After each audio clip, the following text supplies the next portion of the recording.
இத பார்த்தோன்னே உங்களுக்கு என்ன ஞாபகம் வருது? உனக்கு இதுங்க தீனி இல்ல, இதுங்களுக்கு நீ தான் தீனி. பயப்படாத, அட்டைகள்ல ஒரே ஒரு அட்வான்டேஜ், புரிஞ்சிடப்ப வலிக்கவே வலிக்காது. இதை வச்சு பனிஷ்மெண்ட் மட்டும் இல்ல, ட்ரீட்மெண்ட்டும் கொடுக்க முடியும். வணக்கம், நான் டாக்டர் தங்கம் பொன்னுசாமி, ஆயுர்வேத மருத்துவர். லீச் தெரப்பி, ஆயுர்வேதால இத ஜலுதாவச்சரணம் அப்படின்னு சொல்றோம். இது ரத்த மோட்சணத்துல ஒரு டைப், அதாவது பிளட் லெட்டிங் தெரப்பி. இந்த லீச் தெரப்பியோட ப்ரொசீஜரை பார்த்தீங்கன்னா, ஃபர்ஸ்ட் அஃபெக்டட் ஏரியாவை வந்து கிளீன் பண்ணணும். அப்புறம் ஒரு லான்செட் எடுத்து அங்க பிரிக் பண்ணணும். பிரிக் பண்ணிட்டு அங்க லீச்சை வந்து பிளேஸ் பண்ணிடணும்.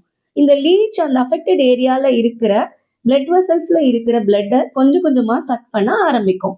இந்த லீச்சோட சலைவல 100+ பயோ ஆக்டிவ் காம்பனன்ட்ஸ் இருக்கு.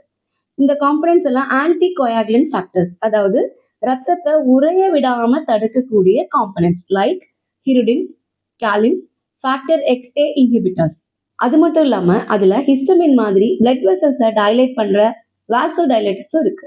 பிளட்டை சக் பண்ணிட்டு இருக்கிற லீச் அதோடைய லிமிட்டை ரீச் பண்ண உடனே அங்க இருந்து சக் பண்றதை விட்டுட்டு டிட்டாச் ஆயிடும்.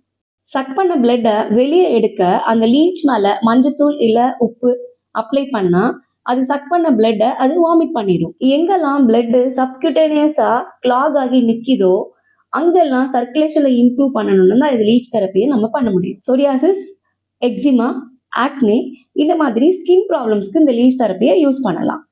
வெரிகோஸ் அல்சர், டயபெட்டிக் அல்சர், நான் ஹீலிங் அல்சர், வெரிகோஸ் வெயின் இந்த மாதிரி பிளட் சப்ளைல எங்கெல்லாம் பிரச்சனை வந்து ப்ராப்ளம் வருதோ அங்கெல்லாம் இந்த லீச் தெரப்பியை நம்ம யூஸ் பண்ணலாம். இவ்வளோ ஏன் சயாட்டிகா, ஆர்த்ரைட்டிஸ் இந்த மாதிரி விஷயங்கள்ல பெயின் மேனேஜ்மெண்ட்டுக்கும் இந்த லீச் தெரப்பி யூஸ் ஆகும்.